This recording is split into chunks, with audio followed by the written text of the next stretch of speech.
Seguimos en la versión radial de la Agencia de Noticias Paco Brondo y ahora estamos charlando con Luciana Sánchez y Maggie Fernández Valdés. ¿Usás el doble apellido? Doble apellido, sí. Qué grande, ¿eh? Qué grande. Sí. Yo también tengo, pero me mira Fachostegui, que ya está acá en 20 minutos, código Fachostegui. Desaprueba, ¿no? Está contento con el programa que estamos haciendo, de lesbianas y feministas por la descriminalización del aborto. Y vamos a estar charlando en primer lugar sobre eso. Pasó un tiempo que no las veíamos. ¿En qué estado está la situación? ¿Hay avances? ¿Qué saben de la discusión parlamentaria? ¿O estamos en foja cero como hace un par de meses, cuando ingresaron los dos proyectos, el de Nuevo Encuentro y el otro firmado por una amplia mayoría de diputados y senadores?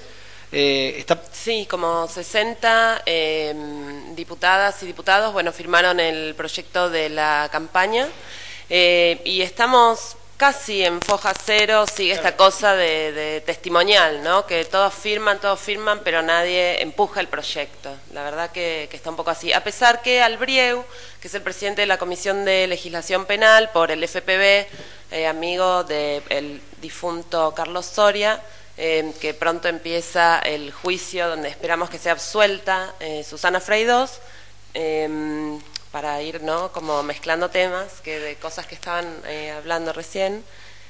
Bueno, el Albrieu dijo que después de que se trate el proyecto de trata, iba a convocar una sesión para hablar del proyecto de aborto. Ah, bueno, igual sería una buena noticia. ¿Y el proyecto de trata cuándo se discute? Bueno, el proyecto de trata se está discutiendo ahora en comisiones. Lo que pasa es que la discusión principal también es qué va a pasar con todas las reformas que haga el Congreso antes de la gran reforma, que es la reforma del Código Penal, ¿no?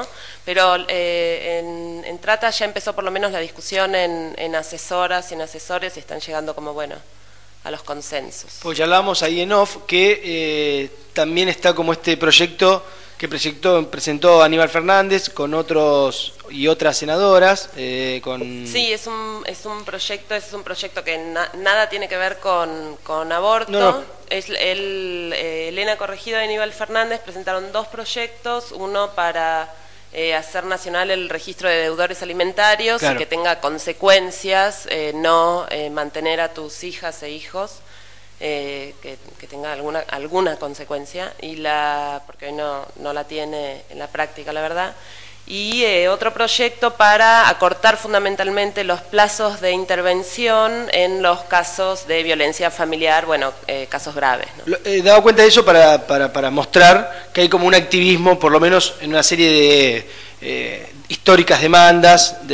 Sí, absolutamente, absolutamente. No, está claro que el aborto es parte de la agenda, no es la única deuda histórica realmente que se tiene con los derechos de las mujeres, y cuando digo histórica me refiero a los 40 millones de argentinos y de argentinas, que diría Cristina, y no solamente a un gobierno particular. Por el contrario, nosotras apoyamos y somos muy conscientes de que, bueno, fue este gobierno, los últimos 10 años, pero sobre todo los gobiernos de Cristina, los que más han dado impulso a los derechos de las mujeres, y no solo impulso en términos de voluntad política, sino también en términos de plata, básicamente. Ayer charlábamos en off, sería, y bueno, uno de los temas que planteabas era precisamente esto, los presupuestos para algunas secretarías o direcciones específicas, cómo habían aumentado sus presupuestos en el último tiempo. Sí, por ejemplo, bueno, nosotras, para contar un poco de la línea Aborto Más Información Menos Riesgos, que seguimos como siempre atendiendo a todas las compañeras que quieren información sobre aborto. Cuando presentamos uno de los primeros informes en 2009, hablábamos justamente de la diferencia entre el gasto en aborto clandestino y el presupuesto del programa de salud sexual. Bueno, desde que nosotras publicamos ese informe hasta hoy, si bien es bastante difícil alcanzar la gran cifra de dinero que seguimos invirtiendo las mujeres en aborto clandestino, el presupuesto del programa de salud sexual de la Nación se duplicó. Eso es buenísimo, ningún otro gobierno había tenido semejante reacción, y de ahí para atrás, bueno, el único gobierno que había puesto un equivalente de dinero en ese programa había sido el de Néstor. Ah, mirá. Okay. Mira, te llevo te saco de esto que charlábamos a otro tema que venimos como recorriendo en todas las entrevistas, que es el debate, la discusión en torno a cuánto espacio hay en la política, en las organizaciones militantes para la participación de las mujeres. Bueno, de las mujeres no tenemos mucha idea, pero de las lesbianas, okay. Maggie te puede contar un poco, porque bueno, ella tiene un recorrido militante por varias organizaciones y ahora está con nosotras en Lesbianas y Feministas. Dale. Así que... Sí, bueno, espacio para las lesbianas en general, la militancia que he recorrido, principalmente en militancia universitaria, no tiene ningún tipo de espacio. He tenido algún acercamiento también en su momento a la Cámpora, pero no terminé militando formalmente, porque me vine para Lesbianas y Feministas, que hasta acá ha sido el único espacio que he encontrado para poder militar desde el lesbianismo diversas temáticas, principalmente aborto, obvio. Como que el tema específico no es abordado por las organizaciones. ¿Lesbianismo? Claro. No. O quizás sí, pero invisibilizando el lugar de la lesbiana como actora militante. Bueno, porque ayer no abordando este punto específico, Adela Segarra del Movimiento Evita, si bien reconocía que hay muchas mujeres militando, lo cual es más que obvio, y que habían ganado mucho espacio en el último tiempo, y que había como otro lugar para la militancia y para el acceso a la toma de decisiones, a los espacios de conducción de esas organizaciones. Bueno, así todo, dice, el balance sigue dando negativo, todavía falta mucho. Ustedes incluyen ahí como todavía debate aún pendiente, bueno, el rol del lesbianismo en esa discusión. Sí, le teníamos fe a Moyano con esto, bueno, de las tortas del camión, pero ahora la verdad que ya no. Y bueno, y también... sí, justamente, ni en los partidos políticos ni en los sindicatos todavía está de nuevo saldada esta cuestión de la participación política de las mujeres y de las lesbianas. Sí, en algunos sectores, claro, también, sí, claro. En algunos sectores, incluso ni porque la ley de cupo, charlábamos ayer, que también está para los sindicatos. Rige para los sindicatos y bueno, en los gremios la participación de las mujeres todavía está... por fuera de la ley. De hecho, podrían anularse las elecciones de la CGT porque son ilegales y no se respetan los cupos, ¿verdad? Mirá vos. A nadie se le ocurre porque justamente la participación política de las mujeres y de las lesbianas en el ámbito sindical es como algo que, aunque sea ilegal no cumplir con ello, bueno, no es políticamente relevante. Y después la ley de cupo es como tiene su reconocimiento porque ha logrado un cambio cualitativo en el acceso de las mujeres a determinados lugares de decisión, pienso en el Congreso, en los legislativos. La ley de cupo, por un lado, bueno, tiene que ver con las políticas afirmativas que se hacen en temas de género, en temas de racismo, en temas justamente para que no... para deteriorar por lo menos el régimen heteronormativo, por un lado. Y por otro lado, acá en Argentina, bueno, están vinculadas a las reformas de los 90 y ahí también hay y a cierto esencialismo, ¿no? En ese momento la apuesta, sobre todo de las mujeres que estaban en la política, se planteó la disputa entre aborto y cupo, justamente. Era, bueno, en la participación de las mujeres estaba como... había algo de participación de las mujeres en la política y se planteó esta disyuntiva política y, bueno, salió el cupo y no el aborto, por muchas razones, ¿no? Pero entre otras porque justamente se decidió y para lo que había margen era para políticas más bien esencialistas. Lo que pasó en los primeros años fue que las compañeras que empezaron a beneficiarse por esas leyes de cupo eran muy criticadas por distintas razones. Los argumentos típicos eran que no iban a ser las más capaces, que no iban a ser, sino que iban a ser siempre la mujer de, la esposa de, la amante de. Y la verdad es que hasta que el régimen heteronormativo no sea desplazado, esto sucedió un poco, pero pero bueno, era como una mezcla, digamos, de prejuicios y de realidades también, porque los varones que estaban en ese momento como los caciques de la política eran muy patriarcales, tenían esta lógica del harem instalada también por Menem, entonces se prostibulizó un poco la política. Obviamente no todas las mujeres, fue muy duro como mujer, como lesbiana ni hablar, hacer política en los 90, esto quiero decir, incluso desde el peronismo.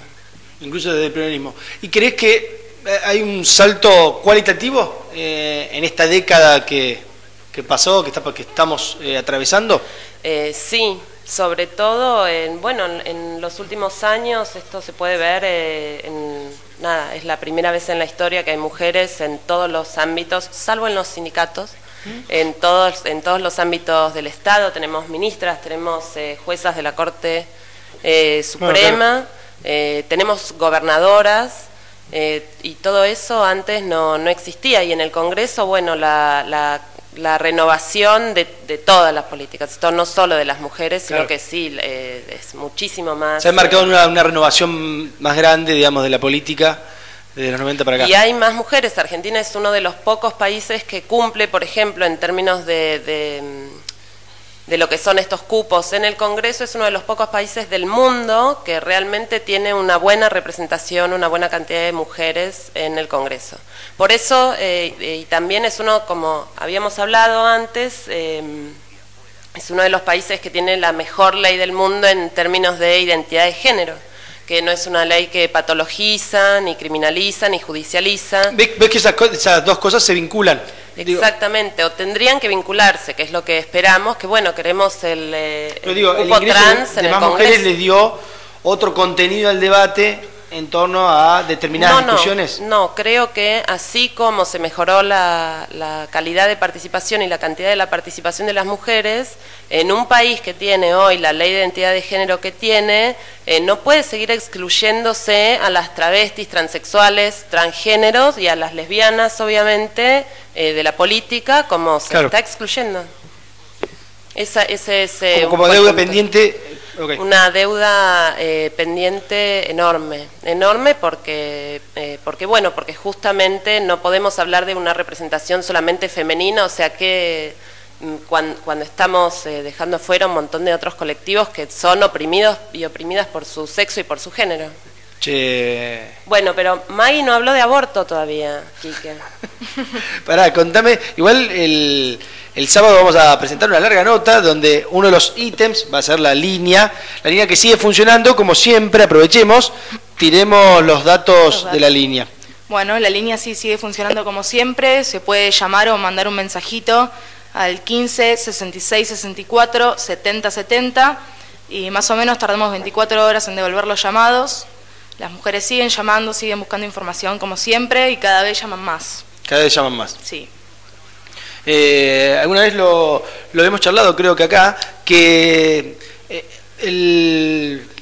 la variable, digamos, la curva de ascendente de los llamados no había sido exponencial a partir de la discusión del aborto de estos 2 últimos años. En ese sentido, se mantiene más o menos estable.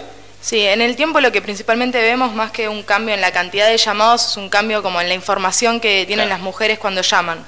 Cuando la línea empezó tenían muchísima menos información sobre el medicamento, sobre los modos de uso. Ahora la mayoría que llaman ya tienen algún tipo de información o ya tuvieron acceso al manual. En resumen, llaman las mismas cantidades de mujeres, pero saben más sobre el tema. Se podría decir así. Mira.